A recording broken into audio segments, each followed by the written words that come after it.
Greetings and welcome to another excellent World of Tanks video. I'm here today to show you this Bandit. Now this Bandit game that I'm going to show you is related to the 100,000 Commander Experience Point game video on my 38H, because what I did was I took that 38H. It was just a bit short of getting the 6th skill for that commander, and so I thought I would transfer it to a Cold War tank that could use the extra skill. And I thought, well, let me take the commander skills from this tank and put it in the 38H and have the 38H skills transferred to this commander, and that would give me a good excuse to play a Bandit game, which was good because I hadn't played a Bandit game in a while, and it's a good fun medium tank. So, you know, I had multiple things going on in the same line here. So I've done that. Now what you're seeing here is this is after the fact, so you see the 6th skill. The 6th skill I added to this tank was run and gun, but it wasn't on this tank in the match you're going to see. Now let's take a look at the Bandit. I was looking at this. I added some couple of emblems to this tank because I just, you know, looked at it, I go, why don't I have emblems on this tank? Well, turns out the emblems that were missing, I replaced, you know, those empty spots with the little crossbones, okay? You see it's very small, and that's why there wasn't anything there. I tried one of the other ones that looked horrible because it was so tiny. I go, man, I need something that's bold and sticks out. And, well, since this tank has a death head motif going on, there you see the top of the turret, there's a skull. You'll see on the fenders, the front fenders, there's 2 skulls there. You of course have the white Bandit lettering on the side, which is fantastic. This is the other skull that you see on this side of the turret. So on both sides of the turret you have the skulls, and then there was one more opening, and I thought, well, you know what, I need an ace of spades. So that's what I did, and I thought this made the Bandit look a little bit better because I liked the way it looked in general, and I wanted to keep with the color scheme, so the crossbones was perfect. So I did that. Now I'm going to show you the game that I had. It was pretty fun, so let's check it out. Welcome to Karelia. Alright, so we spawned here in Karelia, and I haven't played the Bandit in a while, and it's like, you know, I like it. It's a really good tank. Fun to play, real solid.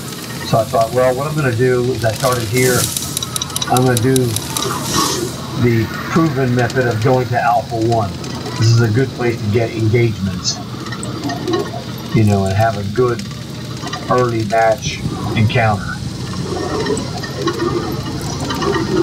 You know, one other guy had a headset, and he was a PlayStation guy, and his name was We3 or Me. So if you're watching, it was great talking to you, which I told him, you know, during the game. But I give him a shout out here on YouTube. Really, really good guy. He was in the big light Panzer, and he had actually pressed up in the match ahead of me, and I was coming to join him. Since he's the only guy with a headset, I'm going to go team up with this dude, was my thinking. Because, you know, if something's happening, he could call for help, or vice versa. Now he's up here in front of me.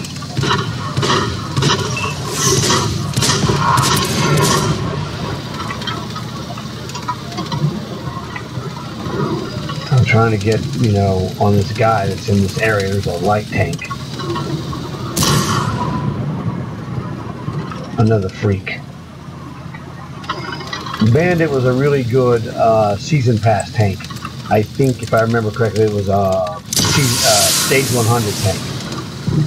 You know, just a real solid, kind of no frills, but I love the design element of the stuff on the tank. and just a fun, solid tank. You get a, good game going out of this. Semi-fast, good control, good handling. Not really available to the general public if you didn't get it in the season pass. There were several season passes ago. I want to say it was last year, actually. Now I got you, buddy. Check it out.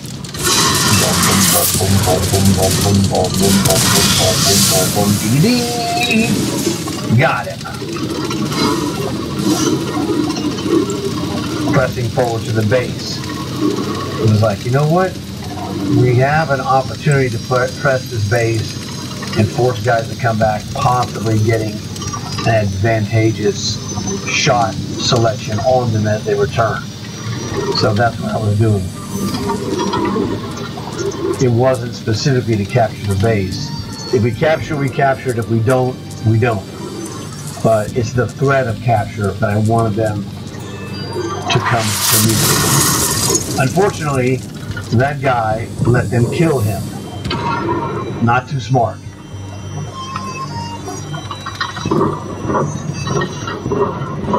Not too smart at all.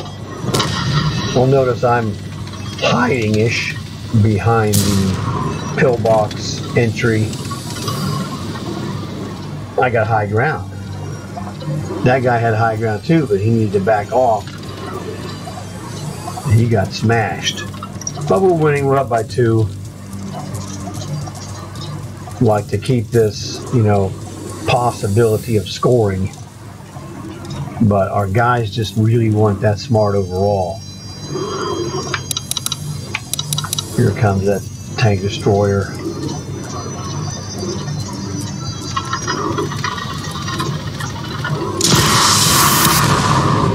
Tag. Oh, freak. I have about a 6 and change seconds reload. Tagged him.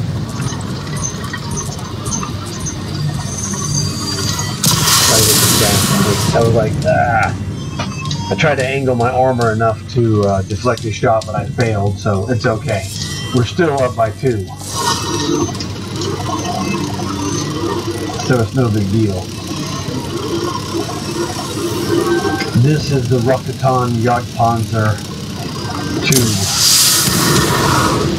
Air 2 missile tank from the line of missile tanks. There's this one, the Begleitpanzer, the Marder A1, and then the final one is the Marder A3. So I went through this line myself already and played all those tanks. And worked on these different things, rocket sniper tank, etc. Good solid tank, not super great. Got twin launchers, which isn't bad, but the reload isn't the greatest. So that's kind of its weakness in this game. Solid tank though. You just got to be careful. It's better as a sniper than as a. You can't brawl with it because the armor is way too light.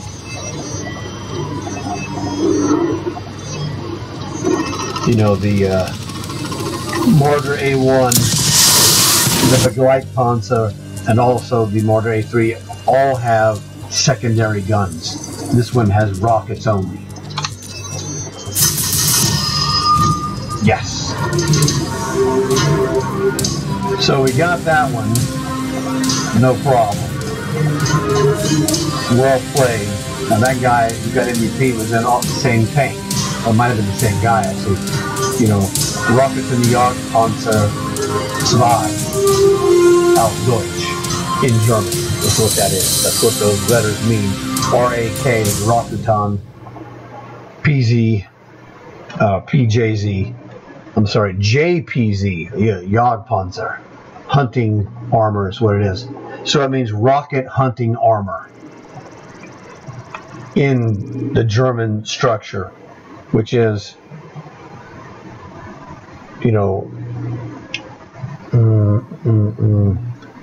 it's a hunting tank with rockets. That's what it means in English.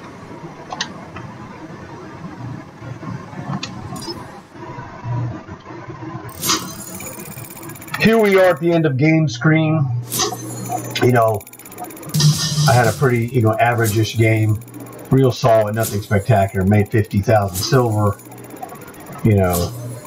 7,900 commander points because this commander in this tank is set up to make a 50+% bonus. I don't know what the tank bonus is. Actually, we can find that out in the actual tank thingy. But it did well on the commander, and so what it is, it booted over from 5 to 6, and so I went and added third class badge. Always means you played real solid. Nothing spectacular. 9th place, no big deal. I wasn't trying to be a superstar, just doing the best I could to help my team. We got a win. I got my commander points. Hey, I'm good.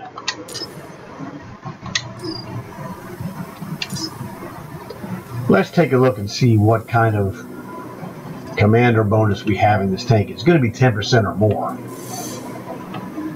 Commander experience bonus is exactly 10%. So this tank, 30% from the commander, 10% from quick learner, 10% from the enhanced rations, 10% from the tank itself. So it's a 60% bonus commander builder. That's how I got 7,000 damage in a solid average game. Nothing special. So that's perfectly fine.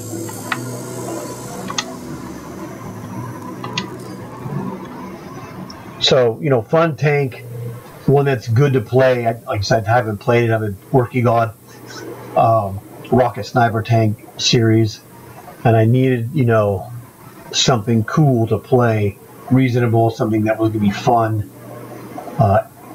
Cold War is what I wanted to do, just to bump it over. And then what I did, as you see here, is I added the run and gun skill to this commander. So this is this is my standard 5: quick learner, rapid reload, born leader, steady aim, armor angling. That's 5 right there. Right, and then the 6th skill was the run and gun, more accurate on the move. So that's fantastic. So perfect for this tank. This tank is really good in an extra way that I didn't realize. I originally, on the commander that was in here with the commander skills, I had the fire prevention, but this tank only has a 10% fire chance. That's low enough to not require fire prevention to be added. So I was like, great, I'll put that run and gun on there and take care of business. So it's another thing to keep an eye on when you have tanks. Look at the accuracy of your gun. Some tanks don't need steady aim. They already have really good accuracy. Other tanks, like the Bandit, have a low 10% fire chance. A lot of a 20% tank, 20% fire chance tank, when you put fire prevention and you have all the other fan, enhanced rations, born leader, it'll get down to like 11.25%, which is more than what this has. So I use fire prevention to bring tanks down to the level that's actually slightly higher than this one. That's why I didn't need the fire prevention. So just a little helpful bonus lesson that you pick up here if you watch this, to the end. So I want to thank you guys for watching the video. Hope you enjoyed it. Tell your friends, maybe this could help them, and then that way they'll have a chance to check it out. Maybe leave a like and subscribe, possibly as well.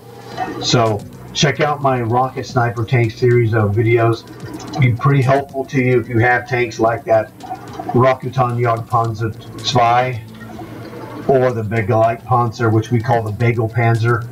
Makes it easier for Americans to say. Some of these German words are quite complicated if you don't have German training. What else is there? Oh, the Martyr A1 and the Martyr A3. I didn't have videos of those specifically, but I have other ones like the STRF the Weasel, you know, some of the ones that are more common, premium tanks actually as well. So that kind of a situation, you know, Desert Warrior, Stormer, my Bradley is in there too, just to give you different perspectives, see how it is. They're all pretty similar, but they're all slightly different as well. So hopefully that can help. Look forward to seeing you guys in another video, one of those perhaps, or one of these in the future. And as always, like and subscribe.